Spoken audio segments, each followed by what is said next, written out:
There is nowhere like Scotland. Scotland is a country in a country. It is part of Great Britain, England, Scotland, and Wales, and of the United Kingdom, England, Scotland, Wales, and Northern Ireland. Scotland is in the far northwest of Europe, between the Atlantic Ocean and the North Sea. It is often cold and grey, and it rains a lot in some parts of the country. But the people of Scotland love their country, and many visitors to Scotland love it too. They love the beautiful hills and mountains of the north, the sea and the 800 islands, and the 6 cities: Edinburgh, Glasgow, Aberdeen, Dundee, Inverness, and Stirling. The country is special, and Scottish people are special too, often warm and friendly. There are about 5 million people in Scotland. Most Scots live in the south, in or near the big cities of Edinburgh and Glasgow. Most of the north of the country is very empty. Not many people live there. A Scottish person is also called a Scot, but you cannot talk about a Scotch person. Scotch means whisky, a drink made in Scotland. Scottish people are British because Scotland is part of Great Britain, but you must not call Scottish people English.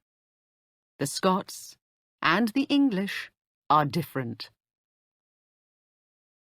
These days, everyone in Scotland speaks English, but at one time, people in the north and west of Scotland did not speak English. They had a different language, a beautiful language called Gaelic. About 60,000 people, 1% of the people in Scotland, speak Gaelic now. But many more want Gaelic in their lives because it is part of the story of Scotland. Scotland is not a very hot country. In the summer, the days are long and it can be warm. But in the winter, the days can be just 7 hours long, and it often rains.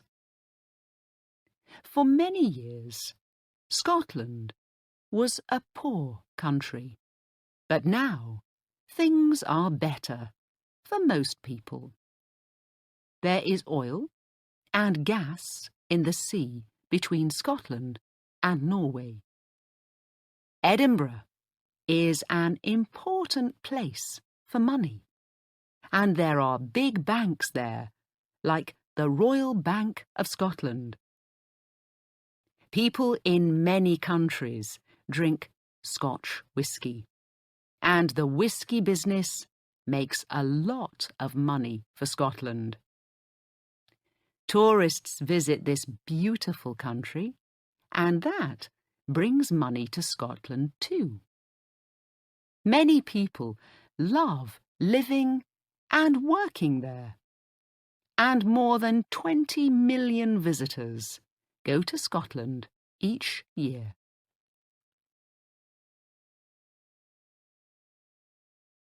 Scotland is the oldest country in the world. Why? Because the hills of the northwest and the Hebridean Islands are more than 2,000 700 million years old. You can walk on some of the oldest rocks in the world there. People first lived there 9,000 years ago. At Skara Brae, on the Orkney Islands, in the far north of Scotland, you can see the houses of early people from about 5,000 years ago. The houses at Nap of Hower, also on the Orkneys, are the oldest in Europe. The Romans went to Scotland, but they did not stay there for long. Between AD 122 and 128, they built Hadrian's Wall. It was 117 kilometres long and went from sea to sea across the most northern part of England. The Romans stayed in England for nearly 300 years, until about AD 400, and then they left and went back to Rome. Today, you can visit Hadrian's Wall in the north of England and walk along parts of it. Who were the first Scots? The people north of Hadrian's Wall were called Picts by the Romans.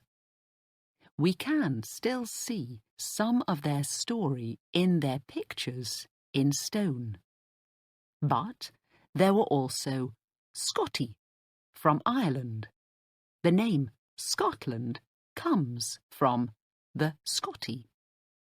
Vikings from Norway, and some English people from the south.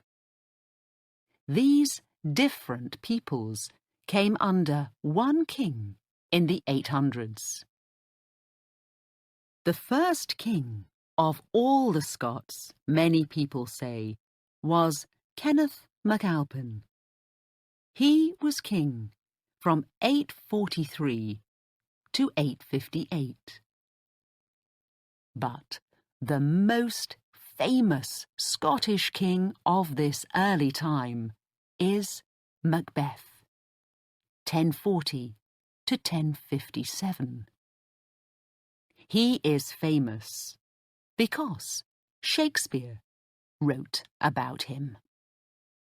For Shakespeare, Macbeth was a very bad man, but he was not worse than many other kings of those early days. There were many battles between England and Scotland.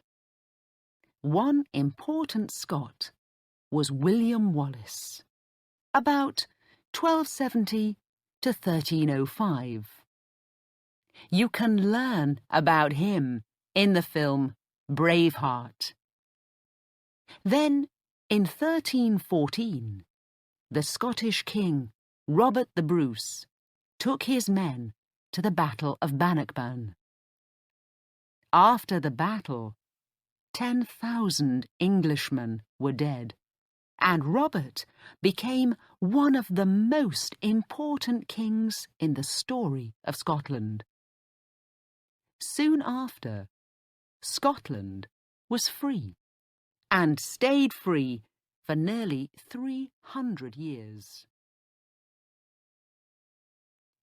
In 1542, a little girl called Mary became Queen of Scotland. She was 6 days old, and only the second woman to be Queen of this country. Mary, Queen of Scots, became a tall and beautiful woman, but some Scots did not want her to be queen. Mary went to England and asked Elizabeth, the English queen, for help, but she did not get it. she never returned to Scotland and died in England after 19 years. Mary's son, James Stuart, became King of Scotland, and then King James I of England too. In 1707, the two countries became Great Britain. In the 1700s, Scotland was more like two countries than one. There were rich cities in the south, but there were poor country people in the Highlands, the hill country in the centre and the north of Scotland. At that time, Edinburgh was one of the most important cities in Europe, and many famous thinkers lived there. Then, in the 1800s, Glasgow became rich. People built big ships there, and later, trains.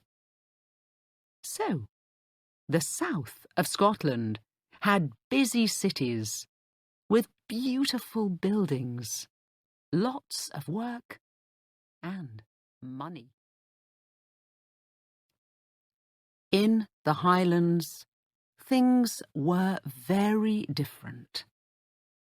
After 1714, Great Britain had German kings from Hanover in North Germany. Many Scots in the Highlands wanted a Scottish king, someone from the Stuart family, like Mary and James, not a German king in London. They wanted Charles Stuart, Bonnie Prince Charlie, the grandson of the last Stuart king, James II of England, and the 7th of Scotland. Charles Stuart left France and came to Scotland. He wanted to be King of Scotland and England too. But Charles and his men lost the Battle of Culloden near Inverness in 1746. Culloden was the last big battle in Great Britain.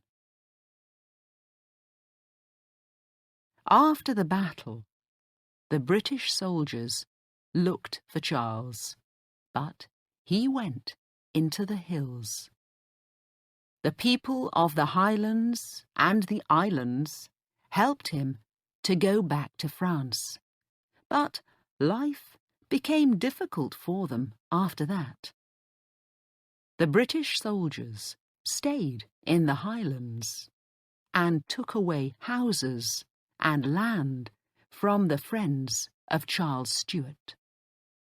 After this, many poor families left the Highlands and went to the cities in the south of Scotland or to other countries, the USA, Canada, Australia, and New Zealand.